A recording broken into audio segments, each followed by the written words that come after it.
നമ്മൾ ശ്രദ്ധിക്കാതെ പോകുന്ന വേറൊരു റീസണാണ് ഇൻഡോർ എയർ പൊല്യൂഷൻ എന്ന് വെച്ചാൽ വീട്ടിനകത്ത് ഈ കുക്കിംഗ് വന്നു കഴിഞ്ഞിട്ട് പല സമയത്തും എയർ സർക്കുലേഷൻ ഈ കിച്ചണകത്ത് കാര്യമായിട്ടില്ലെങ്കിൽ അവിടെ ഉണ്ടാകുന്ന കാർബൺ ഡൈഓക്സൈഡ് എല്ലാം അവിടെ തന്നെ കെട്ടി നിൽക്കും.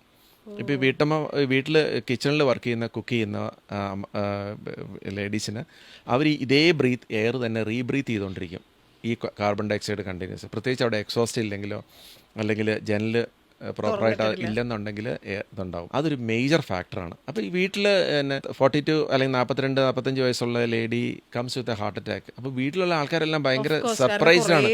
ഇത് എന്താ സംഭവിച്ചിരിക്കുന്നതെന്ന് വെച്ചാൽ അവർക്ക് പിടികിട്ടില്ല. എന്താ ഡോക്ടറെ ഇങ്ങനെ സംഭവിക്കണമെന്ന് ചോദിക്കും. ഇങ്ങനെയുള്ള നമ്മൾ ചോദിച്ച് ചെല്ലുമ്പോൾ മനസ്സിലാവും ഇങ്ങനത്തെ ഉള്ള ചെറിയ റീസൺസ് ഉണ്ട്. അപ്പോൾ ആക്ച്വലി കുക്ക് ചെയ്യുന്ന സമയത്ത് വീട്ടിലെ എക്സോസ്റ്റും ഇഫ് പോസിബിൾ വിൻഡോസും ഡോർസും ഒക്കെ എല്ലാം ഓപ്പൺ ആയിരിക്കണം. എയർ സർക്കുലേഷൻ ഭയങ്കരമായിട്ട്, കാരണം ഇൻഡോർ എയർ പൊല്യൂഷൻ ഭയങ്കര ഫാക്ടറാണ്. ഇതൊരു ശരിക്കും പറഞ്ഞാൽ ഒരു സിഗരറ്റ് വലിക്കണേന് ഇക്വലൻ്റാണ്. കാരണം അത് ആ എയർ അവിടെ തന്നെ തങ്ങി നിൽക്കുക. ആ എയർ പിന്നെയും ബ്രീത്ത് ചെയ്തുകൊണ്ടിരിക്കും, വിട്ടുമാറാത്ത ചുമ. അപ്പോൾ അങ്ങനത്തെയുള്ള ഐഡന്റിഫൈ ചെയ്യാത്ത നോട്ടീസ് ചെയ്യാത്ത ഫാക്ടേഴ്സ് ഉണ്ട്. ഹാർട്ട് പേഷ്യൻസ് എടുത്താൽ അതിനകത്തൊരു 45% of heart patients, 45% heart patients ഒരു മേജർ ഹൈവേ അല്ലെങ്കിൽ ഒരു മേജർ റോഡിന്റെ 100 മീറ്റേഴ്സിനകത്താണ് ജീവിക്കുന്നത്.